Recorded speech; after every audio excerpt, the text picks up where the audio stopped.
Pois bem, para o Supremo Tribunal Federal, a participação do ex-presidente em uma live no dia 22 de abril demonstrou claramente a possibilidade de ele receber a oficial de justiça e assinar a intimação.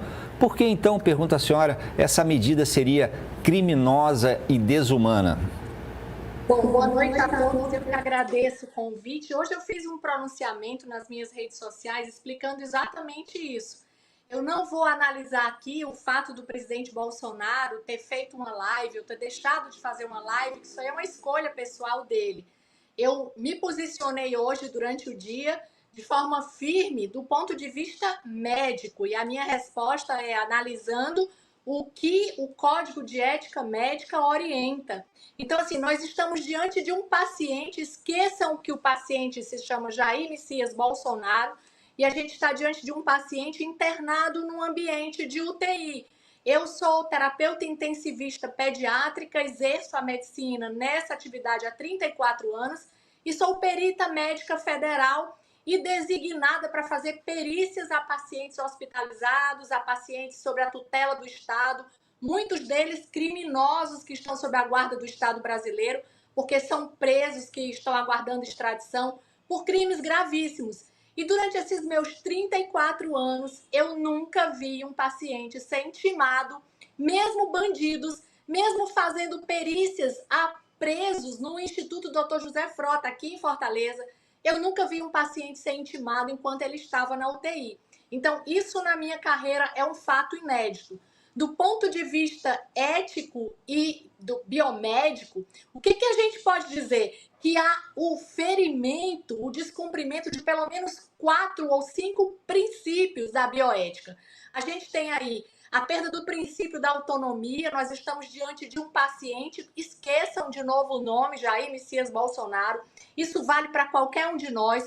Um paciente internado, sobretudo quando ele está em regime de terapia intensiva, é um paciente fragilizado, ele pode ter competência mental para tomada de decisão, que é o caso do presidente Bolsonaro, mas nós ficamos vulneráveis. Eu fui paciente de UTI até bem pouco tempo por um câncer de pulmão e as decisões, elas são influenciadas pela situação que nós estamos vivendo.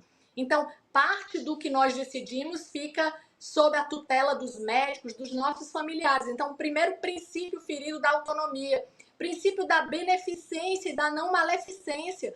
Nós temos que fazer como seres humanos o maior bem possível ao nosso semelhante e nunca causar o mal. Quando a gente tem a invasão de um ambiente de UTI, que é um ambiente de alto rigor, pelo risco de infecções hospitalares, pela fragilidade do paciente, você chega com uma intimação de um doente que já está fragilizado, você está causando mal. E essa tentativa de fazer o presidente receber essa intimação na UTI, ela foi premeditada, ela foi planejada, não é uma coisa ocasional. Então, é a franca intenção de que disso resulte um mal. Ou seja, a pior clínica, que não acontece só com o presidente Bolsonaro, não. Nosso sistema imunológico reage diretamente às nossas emoções. Nós temos uma imunodepressão quando nós estamos emocionalmente abalados e o gatilho para muitas doenças, inclusive o câncer, é esse, estresse emocional. Então, o presidente foi submetido de forma deliberada a um agravo, a uma tentativa de deixá-lo emocionalmente mais fragilizado. Princípio da justiça, tratamento desigual. Se isso não é feito para nenhum criminoso desses que eu acompanho ao longo de 34 anos, e aí eu vou fazer um relato, eu atendi pessoas que assassinaram outros indivíduos aqui em Fortaleza, que balearam. E os direitos humanos me acompanhavam na perícia no IJF para que não houvesse nenhuma violação dos direitos desses indivíduos, mesmo criminosos. Então, é um fato extravagante, extraordinário, não tem explicação ética e bioética para o que aconteceu. E eu lembro muito de um exemplo que eu dei nas minhas redes sociais, que é a Hannah Arendt, que ela fala que eles viveram no nazismo tempos de banalização do mal. E as pessoas durante o dia me perguntaram sobre a postura da oficial de justiça. Então, assim, a oficial de justiça que deliberadamente aceita a designação para entrar dentro de uma UTI para intimar o paciente vulnerável, ela também está cumprindo o papel de ser agente do mal, porque nós não podemos transferir para o Estado, eu recebi uma missão delegada, porque assim fizeram também os oficiais de Hitler, que disseram que mataram os judeus, porque eles foram obrigados. Você pode se recusar a ser instrumento do mal, e é a forma como eu penso enquanto médica.